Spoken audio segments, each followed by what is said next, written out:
of Parliament for the Bekwai constituency. Former first Deputy Speaker of Parliament, Joe Seus, popularly known as Joe Weiss. Al-Hassan Suhin, Member of Parliament for Tamale North, who is also the brand new Deputy Minister for Roads and Highways designate. He's here in flesh and blood. Good morning, my brother. How are you doing? Johnny, you know you are a conversation setter in this country. I don't know anything. Oh, amazing. I mean, when you recalled this on your show the last time, those few days after you did the recall back to back, everywhere I turned, the video was there in your face. In my face. But, you know, it was quite refreshing looking back. And I just noticed that you know, I was complaining about how I was treated, right? Right. And then I was just doing so for the record. And then I sought to move on to my next question. Right. And then he proved me right. You have been overruled. That's it. I mean, the unfairness, the intolerance. You see, there's culture of silence. They say there's no culture of silence. They say, okay, now shut up. And yet, you have people, you know, today complaining about kids' glove treatment. Anyway, good morning and thank you for having me. Congratulations to you. Good morning to our viewers. Congratulations, our listeners. Thank you, my brother. Charlie, this is big. Congratulations to you.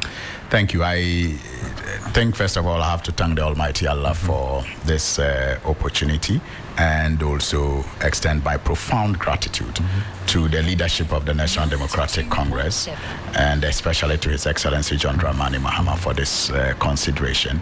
I pray that Almighty Allah will give us the necessary tools to support our bosses, in this case the substantive ministers, to reset the country in a manner that majority of Ghanaians will appreciate.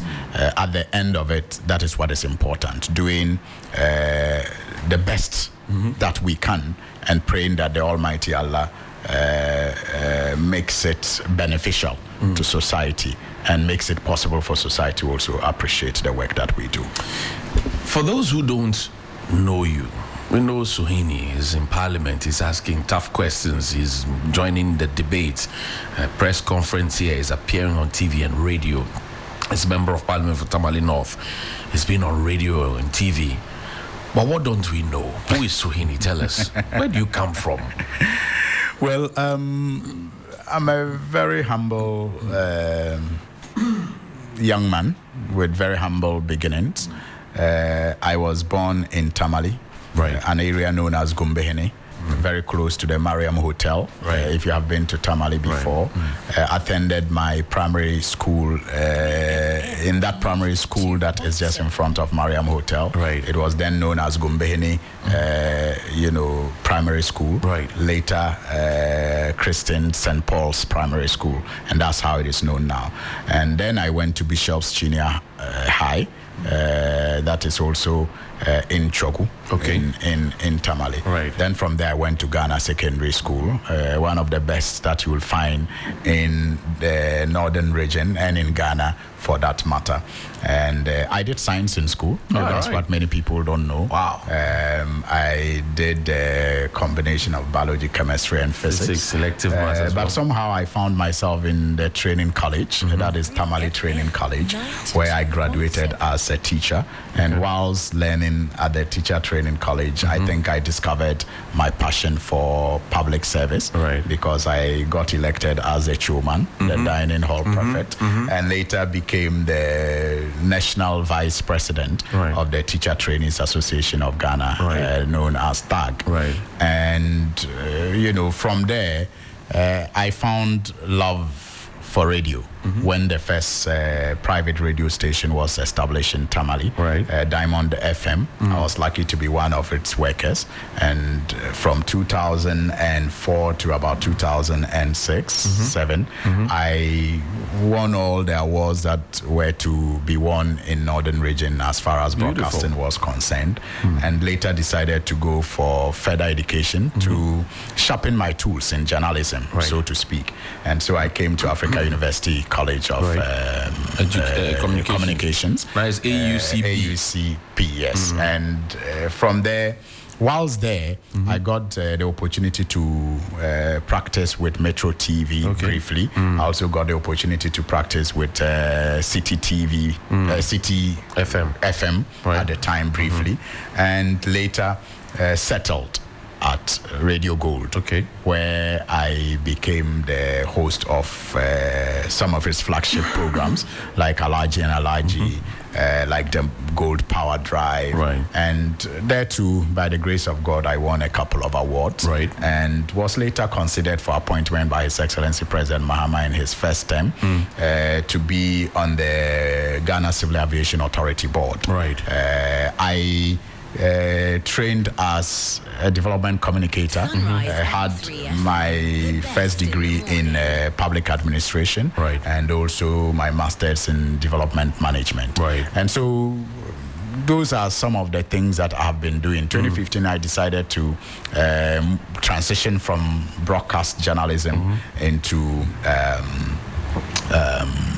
politics, and contested the NDC's primaries in the Tamale North constituency, a constituency that at the time was held by an independent candidate. And it was one of the only Tamale seats that the NDC had lost in the 2012 general elections, the Tamale North seats. And so I participated with 6 others to be the NDC's flag bearer for that constituency for the 2016 general elections. By the grace of God, I was overwhelmingly elected as the NDC's candidate for the 2016 general elections. And with the support of the people, I got elected in 2016 for the first time to serve as Member of Parliament in 2017. So you can imagine, I left the radio studio straight into Parliament in opposition. You know,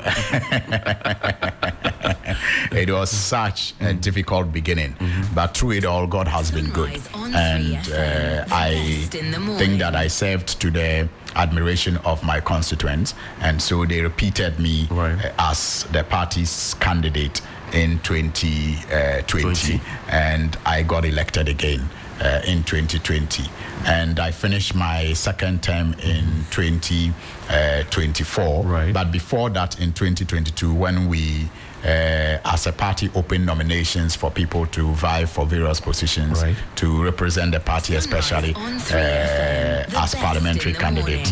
By the grace of God and by the dint of our hard work, I think that the people of Tamale North decided to return me unopposed. And so no one contested me in the NDC primaries.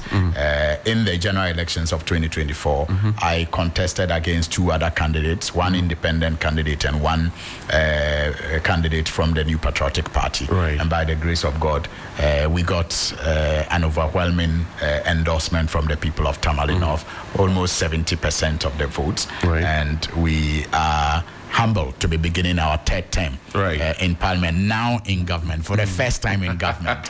And I thank His Excellency John Dramani Mahama once again for the confidence reposed in me in nominating me as the Deputy Minister designate for roads and highways. And I'm looking forward to, in collaboration with my boss, the Substantive Minister Kwame Agbota, who I worked with closely as a colleague in Parliament, a senior colleague in Parliament, and also a whip, the minority whip then, and briefly as majority whip, to prosecute the NDC agenda in Parliament. I'm looking forward to collaborating with him to implementing our party's manifesto and living up to the expectation of His Excellency President Mahama and the people of Ghana in general. When the call came for you to go and serve as Deputy Minister, what ran through your mind? It was humbling. I mean, I won't lie. It was also a big relief because over the period since the NDC won, there have been high hopes, especially from the people of Tamale North constituency. Very high hopes that I will be considered because by the grace of God and by the magnanimity of the first family, I am quite an integral part of the family now, and so it gave the worst part is that during the campaign, when His Excellency President Mahama came to my constituency, he told the constituents that I was one of his favorite sons. I see. And I didn't need to knock before coming to their house. Right. And so it brought about this high expectation that the people say, I will be considered. So after the elections, the pressure from the constituents. But I kept telling them that, look, God's time is the best. And I knew that our constituency was going to get better with His Excellency President Mahama as president. Right. That for me was more important than any other consideration to serve in any other office, because like I told them repeatedly, by the grace of God, the access that you will have to the presidency and colleagues who are in various positions are such that the needs of the constituency will be served with or without any portfolio. But the pressure just kept coming. And I'm sure that many of my colleagues are going through that at this moment. And so it was a relief when I was called to submit my CV for this portfolio. And it was also humbling. It was from yesterday till today have also been a reflective moment for me. The question that I keep asking myself is, will one live up to expectation of, first of all, your minister? Will you be able to live up to the expectation of the appointing authority? And will you be able to live up to the expectation of the people of Ghana who have that level of confidence in you, well-wishers who think that you are capable? Will you be able to live up to the expectation? Those are the questions that keep running through my mind. But I am fortified in the grace of God, and I am very confident that we will do our very best to the admiration of all those that we will be working with, and for that matter, the people of Ghana. Life in Parliament. Before we started this conversation, I played a clip. You and the former First Deputy Speaker, Joe Wise, and, literally bullying you. Let me put it simply that way. Literally bullying you. And, before you said, well, I want to now ask my question, overruled. And then there's another one of him sacking you from the Chamber of Parliament. Life in Parliament, I mean, as a young man, left your well-paying job, entered Parliament in opposition. How was it? Tell me about it. There's this saying around Parliament that every first-timer, in most cases, regrets his decision. Yeah. I see. Yeah, I mean, when you make especially a transition from wherever you were working, if you did not just come to Parliament maybe from the classroom where you are a student and you were doing something else and you got into Parliament the first time, you are filled with some level of regrets in the beginning, because you begin to question yourself, what am I doing here? Wasn't I better off? Because the demands and the expectations can be very daunting. And then when you are faced with what I was faced with, opposition even from within, the institution that you thought was going to embrace you, then you begin to ask yourself all manner of questions. So Johnny, I won't lie to you, it was a very, very difficult beginning, and a culture where even at the time, I think I was 38 or so, you are still considered a child. You are still 38. I think so. I think I was 38 around that. Yeah. And you still a child? I mean, that's our culture. Maybe especially because of the way we also the body, the facial disposition and all of that. You are still considered a child that is supposed to just watch. Today I'm 46, so you're supposed to be seen. Yeah, it's supposed to be seen and not heard. And again, I was coming from the media where I was very critical. That's right. And so pray you don't go to Parliament anytime soon. That's just by the way.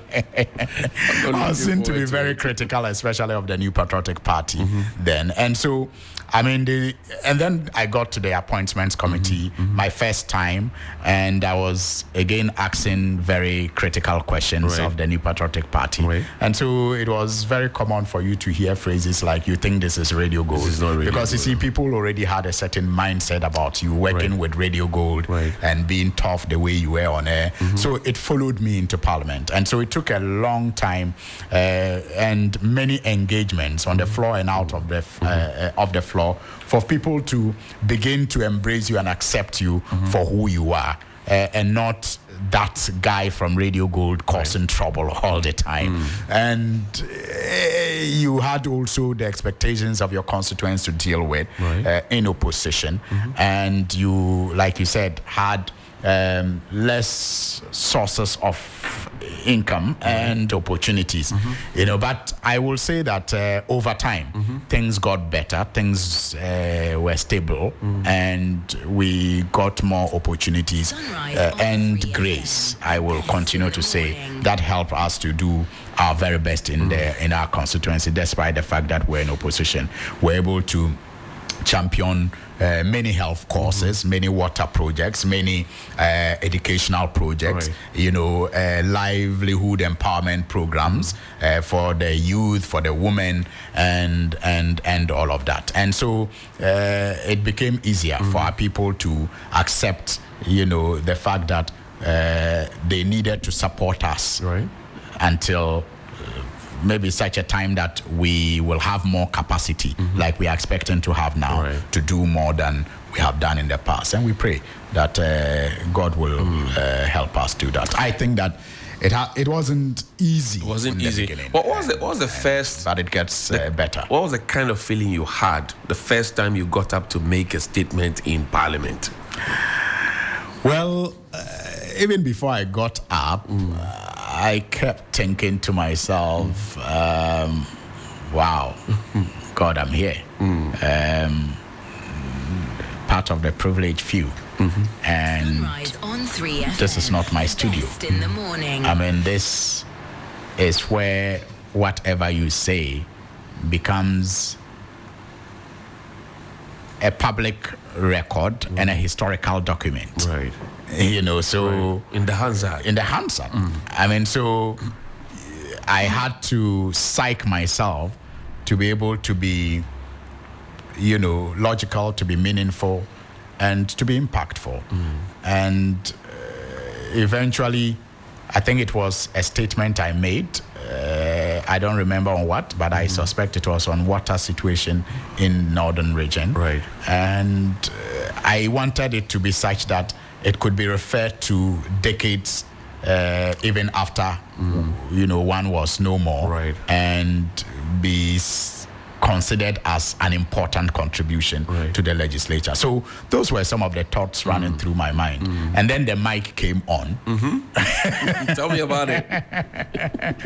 And you were wondering if you should speak or you should put the mic off, because I mean, no matter how many times you do public speaking, there's always the butterfly in your tummy. That butterfly feeling in your tummy, that wobbly feeling in your legs, in your knees. If a cold bead of sweat running down your spine. Thank you. You know it all. No matter how many times you do it. But what is important is that you manage all of that not to be noticed, not to be seen by anyone. And you put your thoughts together and scream. So when the mic came on, I thought to myself, I either embarrass myself it's a do or die affair, or I make myself proud. And I think by the grace of God, each time we put on the mic, after that, we made a mark.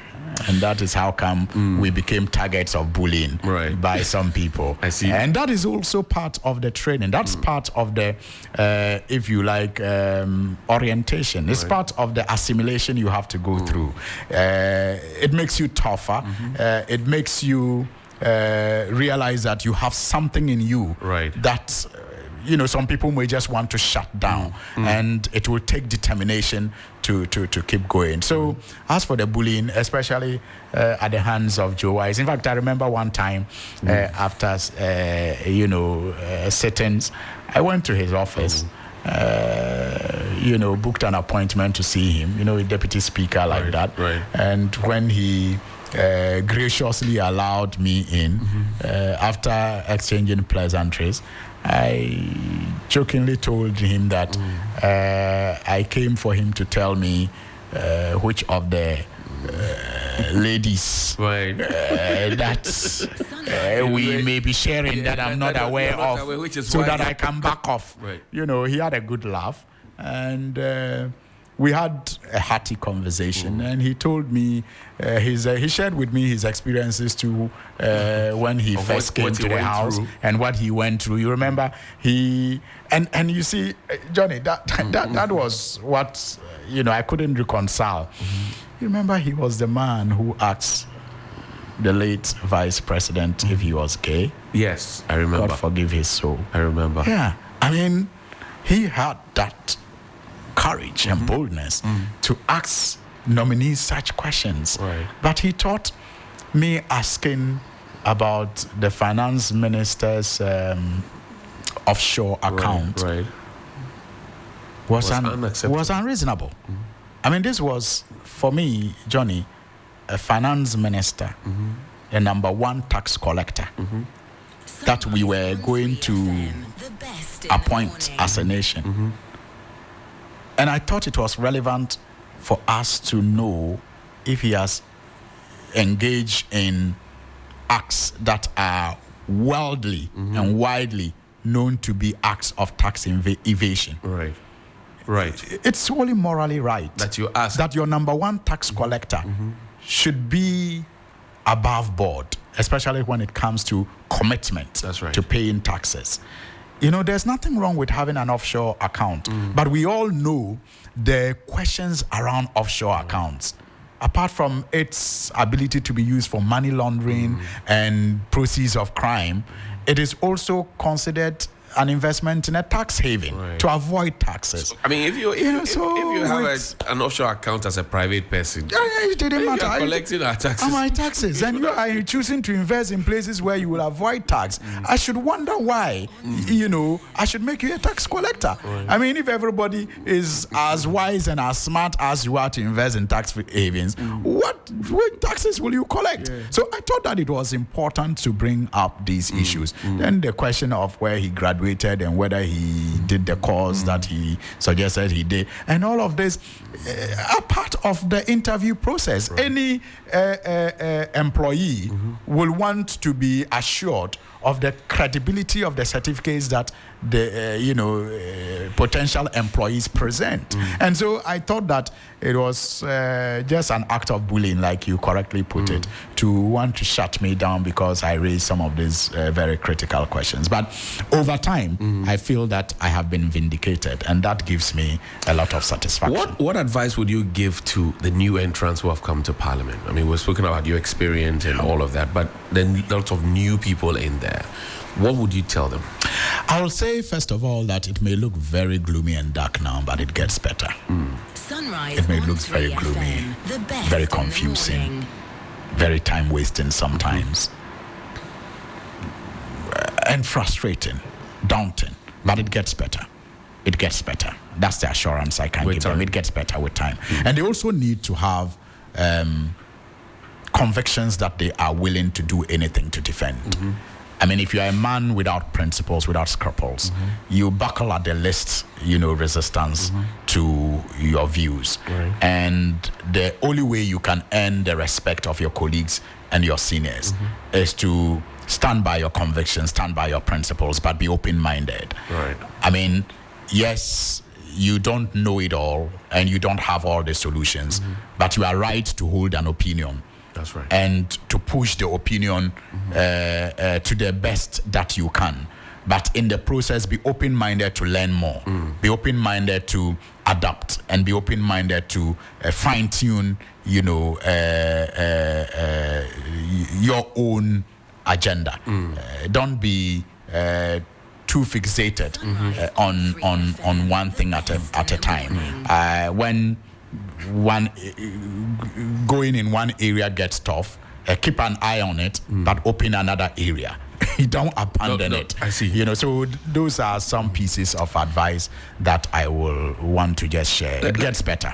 Let me ask you my last question in this block. We'll take a break and then we'll come back to the conversation. What would you say is your scorecard in Parliament? I've seen what you have done in your constituency, the mechanized boreholes, the clinic, that. I mean, there's a long list. I can't finish mentioning them. Thank you. But what would you say is your scorecard in Parliament in terms of issues that you have raised? Let's talk about it. Well, for one, I will talk about my contribution to legislation. I was one of the very key members of the very small team that shepherded the Land Act 1036 through Parliament. I recall on the day that it was finally passed into law, the majority leader at the time, Osei Mensah Bonsu, had a number of us celebrated, and you know how he can get very wordy and flowery with his language. He did celebrate myself and some few colleagues for the contributions that we made to making the land law what it is today. And I am very excited about the contributions in the area of spousal, property, and how it is handled, the area of vigilantism as it relates to land guardism and all of that. I'm also very proud to have been one of the promoters of the anti-LGBTQ family values bill law, as it is popularly known, but correctly known as the family values law. I was one of the proponents, and I'm very proud of the engagements that we did and the thinking that went into passing that law. It's unfortunate that His Excellency the President, the former President, declined and used all kinds of pussyfooting to prevent himself from signing it into law. I'm happy that the current President is open to, a second consideration of it, and I am particularly excited that he thinks it should move from being a private member's bill to being sponsored by the government of Ghana. So I am also proud of the work that I did on the appointments committee. And one thing that I am grateful for also is the opportunity to have served on the lands and forestry committee at the time, now lands and natural resources committee. This was an area that I knew very little about, but got thrown into, and by the grace of God and with hard work, rose from being just a member of the committee to being the deputy ranking member, and then ended as the ranking member of the committee. And I can say that with that experience, I have it has opened new learning opportunities for me in the area of land management, vegetative cover protection, and all of that. And I am grateful to I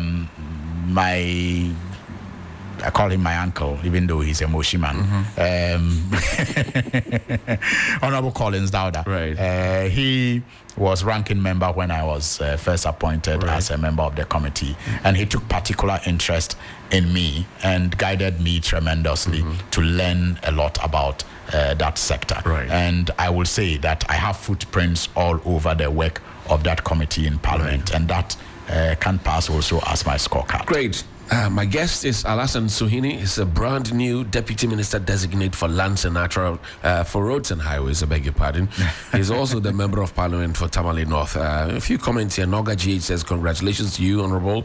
IK Seni says, Honorable Azizi Power, we are proud of you, sir. Baba Tahiru says, my regard to the people's favorite MP. Jacob Saifa says, congratulations, Honorable. You are one of my favorites. Chumesi Eric says, good morning. I'm watching live from Sunyani. please, big brother, let Honorable Alasan work for the people of Ghana and NDC so the MPP will not come again. Eric Chumesi, you are wicked, pa. Momunio Chiami Moro says, well spoken, Honorable, and keep your comments coming. They will share your thoughts and comments with the rest of the world. We'll take a quick break. We'll return from the break. We will get into what Alasan Suhuyini envisions as he goes to the Ministry of Roads and Highways. He's spoken highly of his minister and is also spoken very well of the president.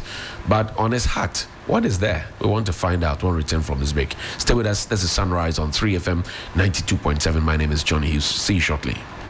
In this season of love, mark your calendars and make a date for an awesome night of romantic music and sensual moments. Event Factory Ghana and DLFM presents Valentine with Daddy Lumba. Date Saturday, 15 February at the Grand Arena, featuring the lovely songbirds Abiyana and Adina.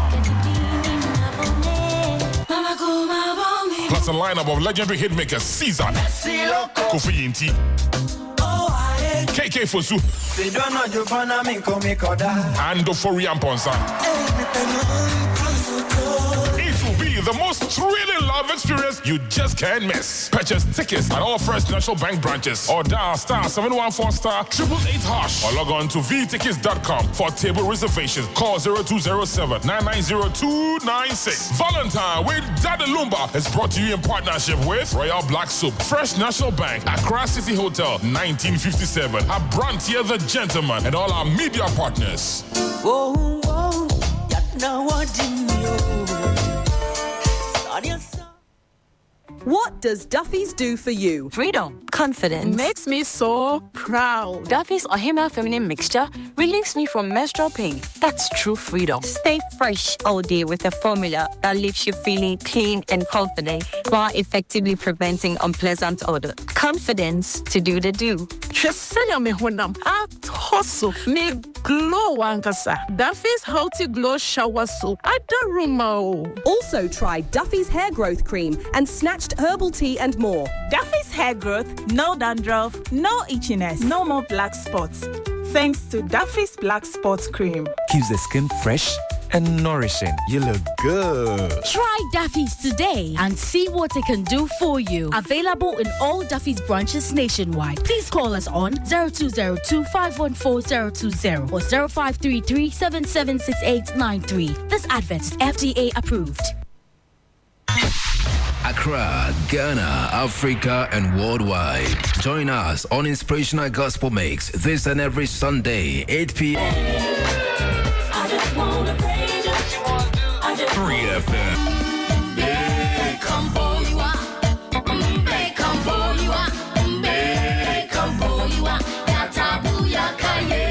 What is your favorite scripture? Well, my favorite scripture is Romans 8:28, and it says, all things work together for the good to them that love the Lord. Kwame, that is absolutely my favorite scripture. Yes, your Inspirational Gospel Mix, a moment to get inspired with the best of inspirational songs and interviews to get you prepared for the new week on every Sunday, 8 p.m. to 10 p.m. with me, your big brother, Kwame Adu, mixing G, mixing gospel. You can't miss it. You are blessed as you listen. 3FM 92.7. The best in the morning is on 92.7. Sunrise on 3FM. I wanted...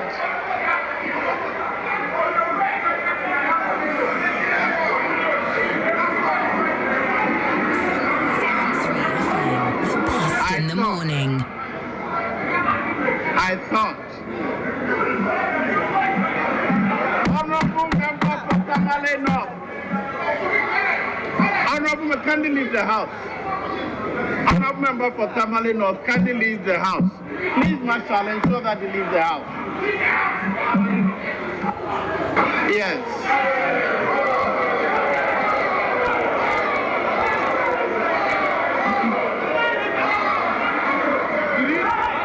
Sunrise on 3FM, the best in the morning. 3FM 92.7.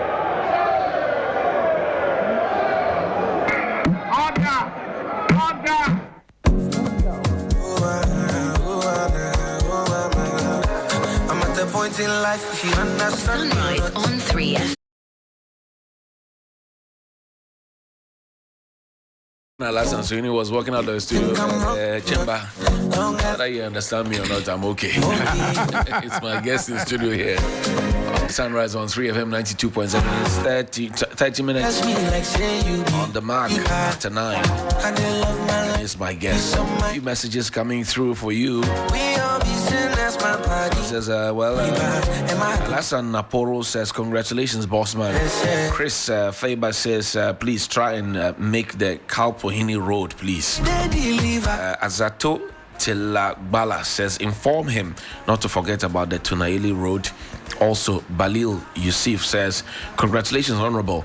May Allah see you through the next journey. Bilal in Aswan say. Also, Mohammed Ayuba says, can you kindly request Honorable Suhini to provide us with an update on the terrible gutter situation in Gumani? Last stop, we would like to know the plans that he has put in place to resolve the gutter issues. Thank you very much. Okay, we'll get into those conversations, but we'll come back and thank you very much for joining us. My guest is still the Member of Parliament for Tamale North constituency, Alasan Suhini, also the brand new Minister Designate for Roads and Highways. So, Honourable, before we went on a break, we're talking about Parliament. Yeah. What are your own views about the appointment committee as it stands now, and all the chaos, and people have complained about the chairman, and people say, hey, he's not doing well, he's doing well. What do you think? You've been sat there before. What do you think? But by the way, how did you know what was running through my mind when I was asked to leave the chamber? I don't know. I'm just playing the song. Maybe it's because you and I think alike.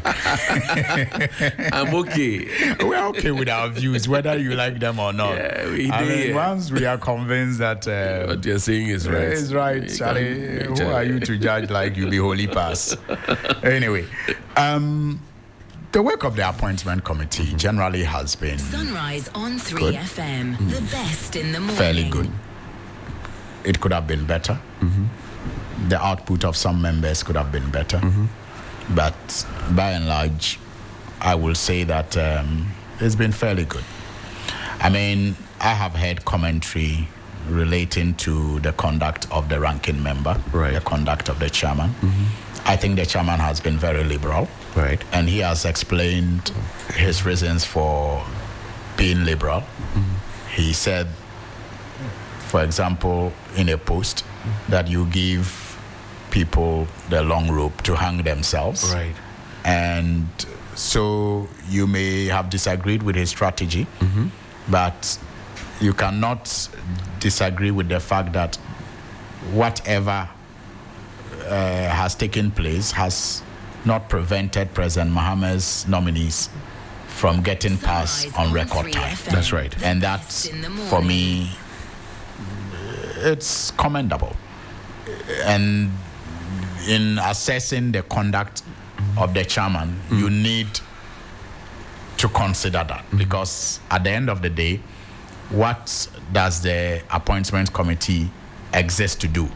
And for a government in power, what should be the key measure of success of the work of the appointments committee is to have its ministers approved. And so to that extent, you cannot,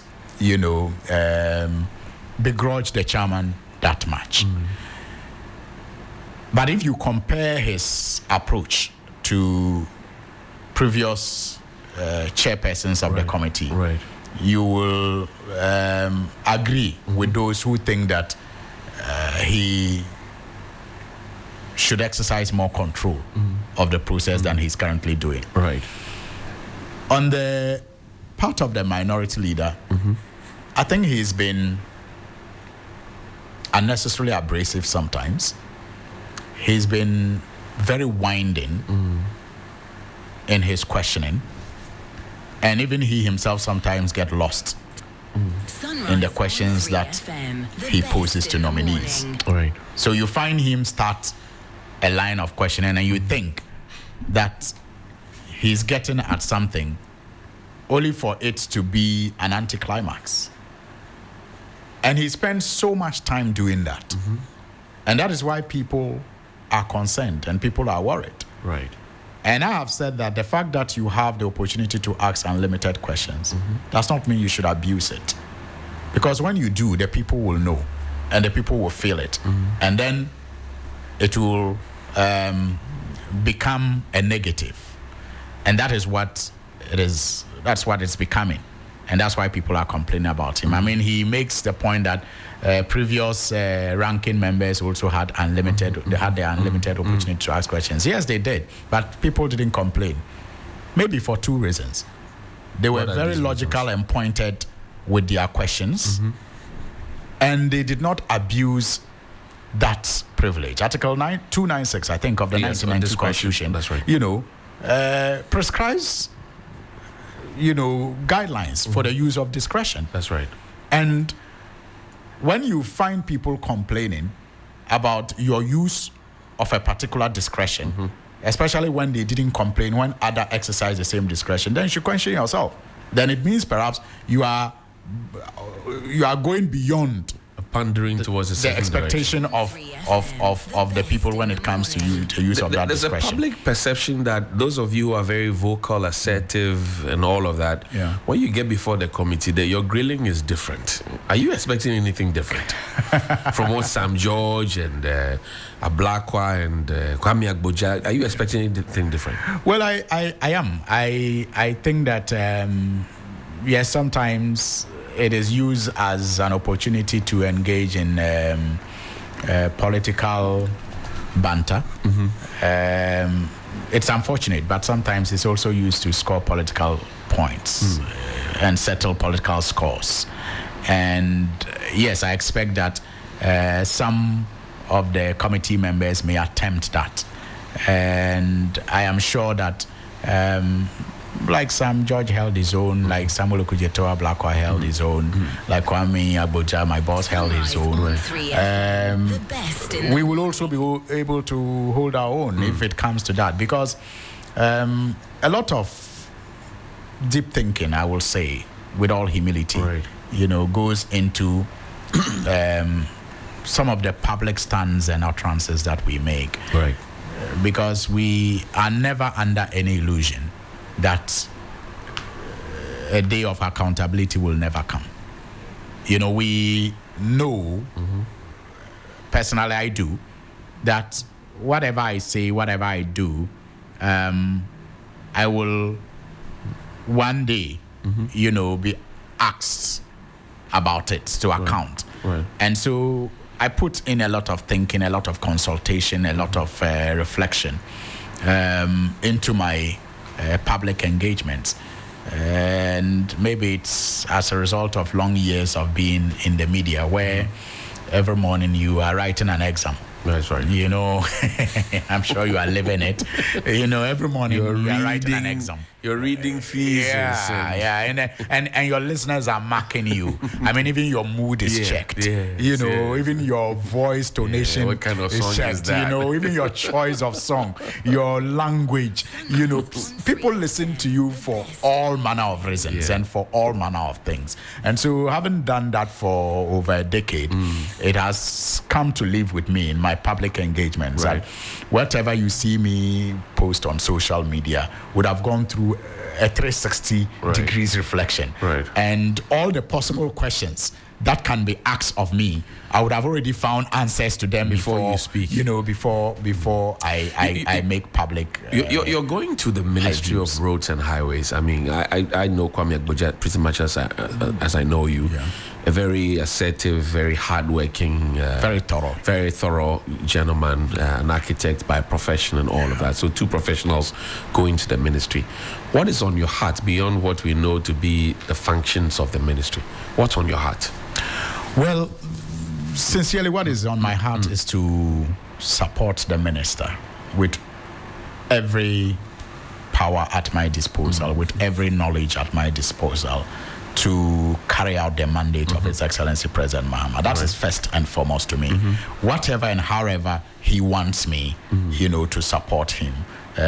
Because I know, like you have said, that he knows his onions when it comes to that sector. The build sector. Yes, he's an engineer. I mean, he's thorough. He's not just a theoretical person. He's a practical person. That's right. He's consulted for a number of such projects. That's right. that the ministry will be engaged in. And so all he will require will be, I'm sure, my support in whatever area he wants me to support him to prosecute the agenda of His Excellency John Dramani Mahama, and by extension the NDC. Sincerely, that is what is on my heart. However he wants me to support him to prosecute the agenda of the NDC. The Ghanaian people have a lot of expectation of your government, especially because of what they say they have gone through in the last 8 years. They expect flowers to grow, they expect rose petals to blossom, they expect, fragrance to fill the place and all of that. Are they demanding too much of you? No. Of the government? No, they are not. I think they should demand more. I mean, yes, we may not be able to meet all the expectations, but I have said on different platforms many times that one of the reasons why our country may be doing better than other countries around us is because our people are growing intolerant of mediocre, and that is necessary. If you read the history of developed countries, you realize that it takes a community, it takes a country, it takes the people to begin to demand better and more from their leaders, to get the leaders to do more and better. I mean, when we begin to accept mediocre, our leaders have the tendency to just settle and even discharge less than mediocre. So I understand the expectations, and I expect them to even increase as we go along. I hope that Almighty Allah will give us the resources and the serenity of mind that is required for us to do the very best that we can to meet as many expectations as possible.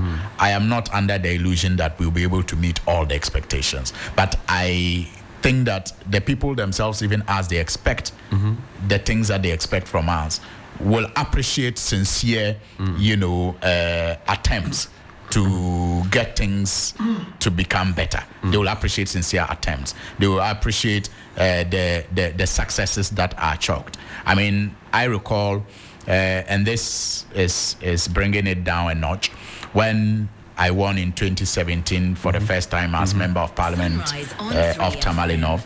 I went to a very remote part of my constituency to thank the community for their support. An elderly person, after engagements, offered me advice that has stayed with me. He said, "Honorable, you have become the father of this constituency. And as children, we do not know when you don't have. Your children never know when you can't afford. Everybody's and they don't know father what is you a can't hero. afford. Exactly. Everyone's father is a hero. So he said, as children, we don't know what you can do. To us, you can do anything. And so we'll come to you demanding everything. But don't let that, become a problem for you. Do what you can. We will appreciate it. But not in the name of meeting our demands, go and steal or engage in crime. Wise words.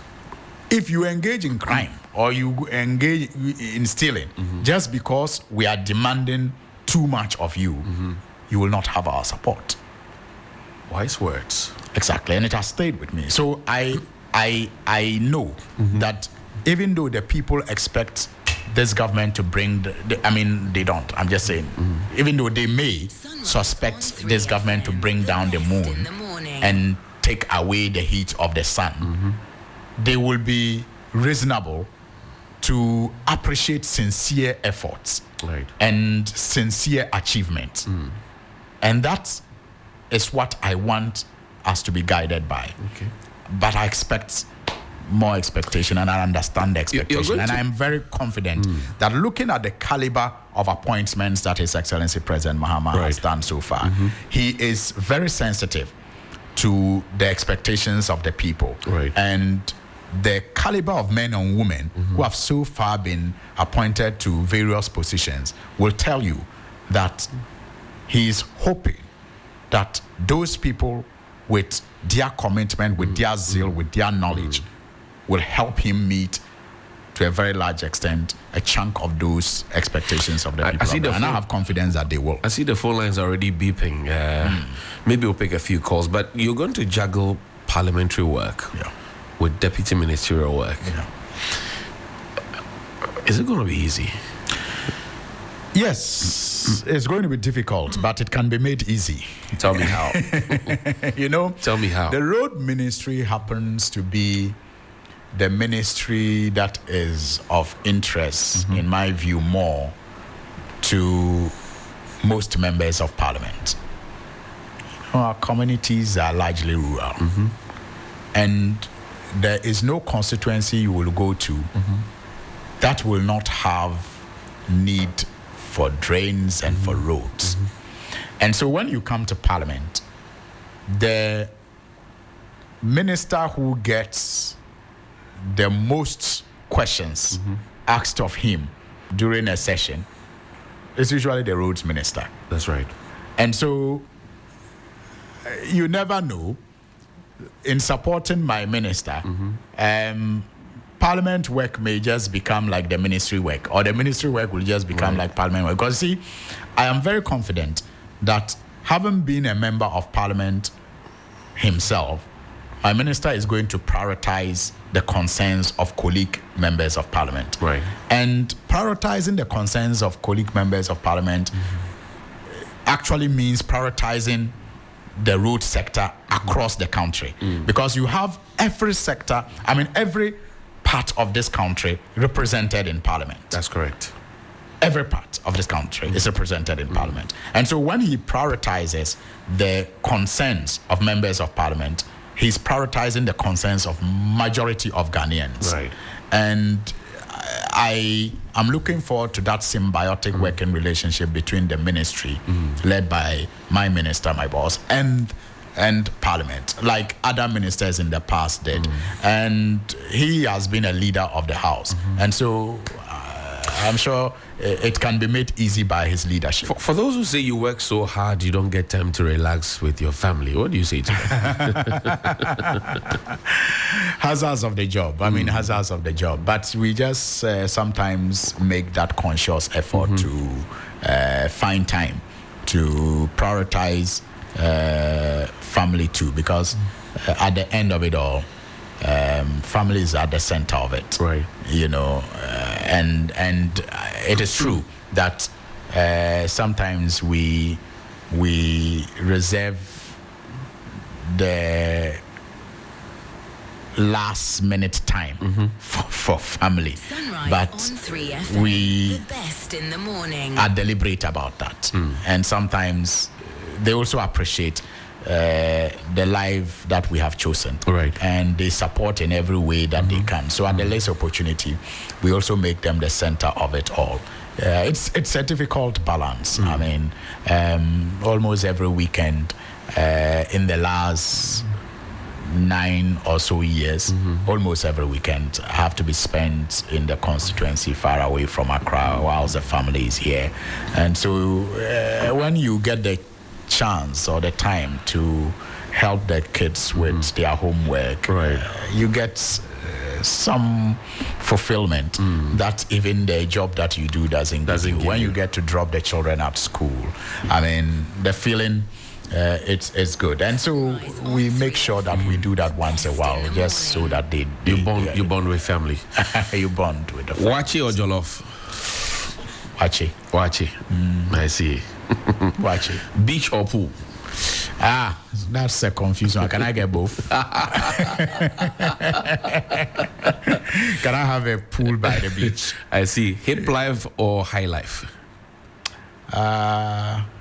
Hip life. Hip life. I see. Okay. A few messages. We'll come back to that. Idi Amin says, see that coming. To Malana, I believe in him. He can do it. Mohammed Tawfiq says, please, Honorable, help construct the road from Agric traffic to Nyanshegu Road, leading to Gumani last stop, even though it's part of Tamale Central. Okay, that's Mutales Place. Idi Amin comes out to say, Honorable. In fact, that road actually is a very important road to constituents of Tamale North too. It's an access road, and so it connects to the main Agric you know Tamale very well, that Greek Road. And so coming from the central business district or coming from the airport side. It is one of the roads. That main road. Yes, that main road. It's one of this road that he's referring to is one of the roads that you can use to access many communities in Tamale North. So, though it starts from Tamale Central, is important. Mananu Baba says, congratulations to you, Honorable. Eddie comes back to say, Honorable Suhini, I'm so excited and proud of you, as you should be. Erica Jinteti says, Honorable Suhini, very assertive and accurate in his communication skills. Ambassador Shafiq says, congratulations, Mbeli. Imam Husseini says, congratulations, greetings to you, Mr. Hussein, respected MP. My prayers are with him always, monitoring live from Tamale Central. Zakiu Abdul Rahman says, finally, I hope Chogu electoral area will get our share of the cake. Congratulations, Honorable.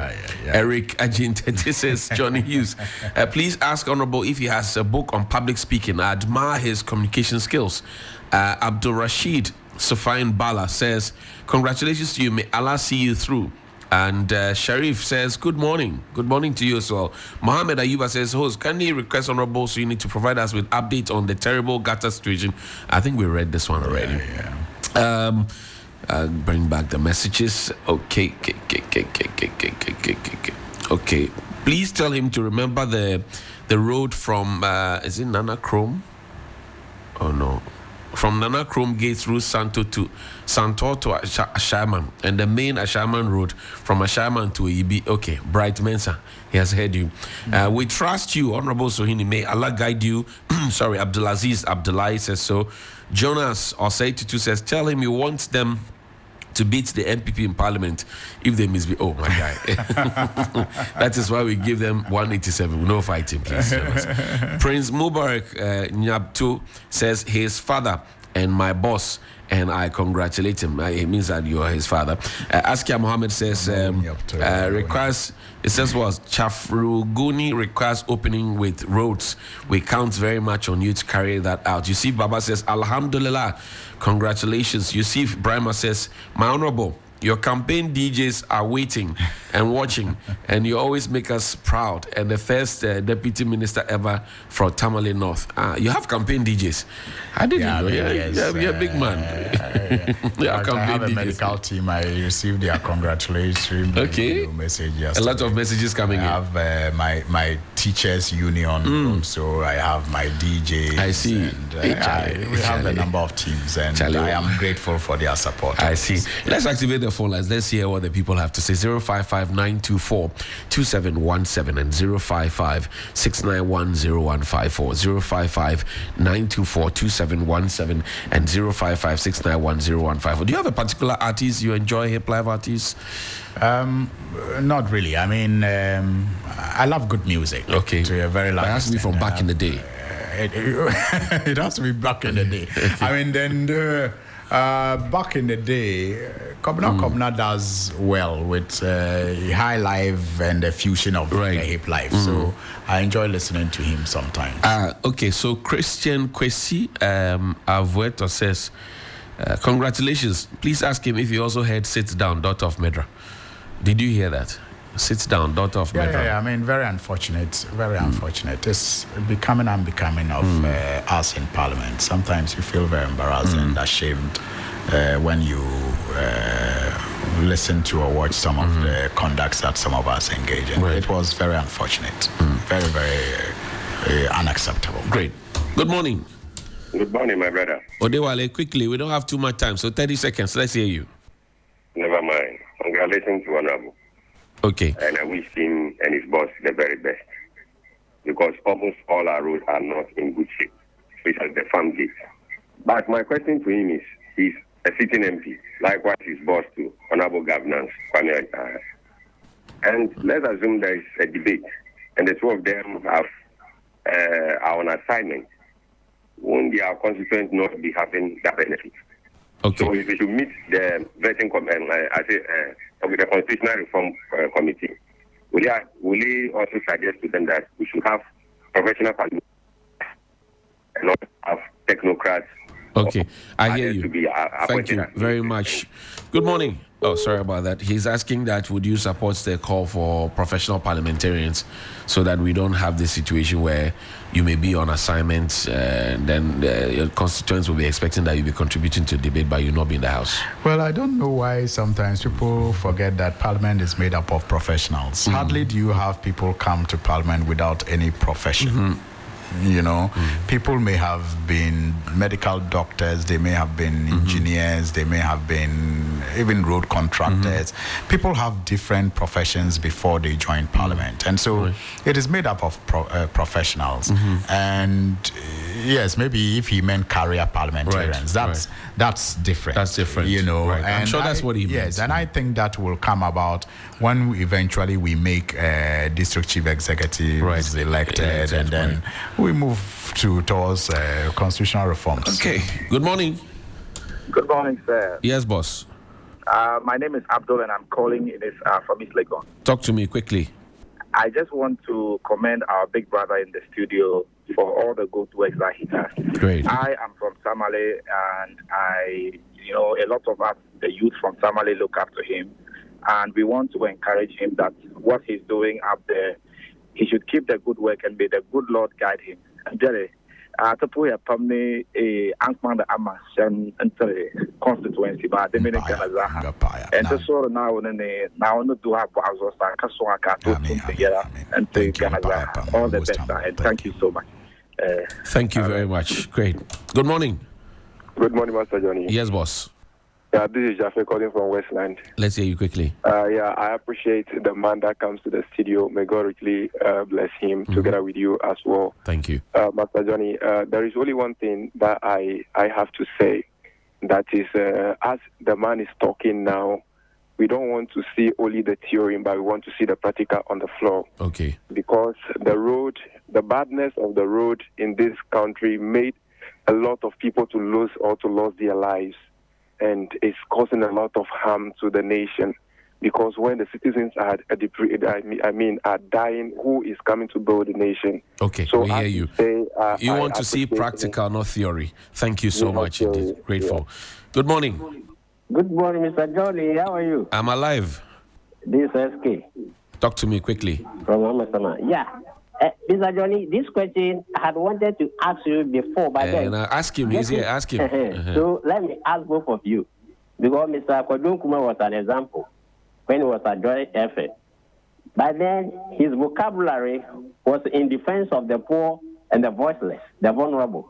Now that he has risen to the top, will his vocabulary change, or he is going to still speak for the voiceless and the needy and the vulnerable? The two of you take up that question. No, I'm not a politician, so he will take up that question. Okay, thank you. Good morning. Johnny. Yes, sir, Papa. Listening to this caller, please, he shouldn't compare Rai Sweeney to Kojo Oponkruma. I hear you. I beg of him, I shouldn't. Never. Because I know Kojo Oponkruma when he was at Joy FM. The negative things that he was doing against our party, to the extent that I did 1 month demo against him. Okay. You understand what I'm saying? Okay, so let's hear your point. Let's hear your point. The point is this. Now, I want MPP to take note of this. When Nanado was in power, he was appointing people in the acting position every time. You understand me? And they did some work for him. Where were those MPP guys? And again, they are saying that they are going to write petition. Like I said it earlier on. I'm repeating it again. That petition will not go anywhere. Okay. In the sense that Papa, tomorrow you can explain. We don't have too much time today. I beg you. What I'm just trying to say is they should leave Dr. Johnson, a Siama, alone to do his work. Thank you very much. Good morning. Good morning, Senior John. Yes, energy. Yeah, I'm Achu calling from Spain. Okay, let's hear Achu quickly. Yes, I want to ask the honorable member if he's having any info about the motorway. About the what?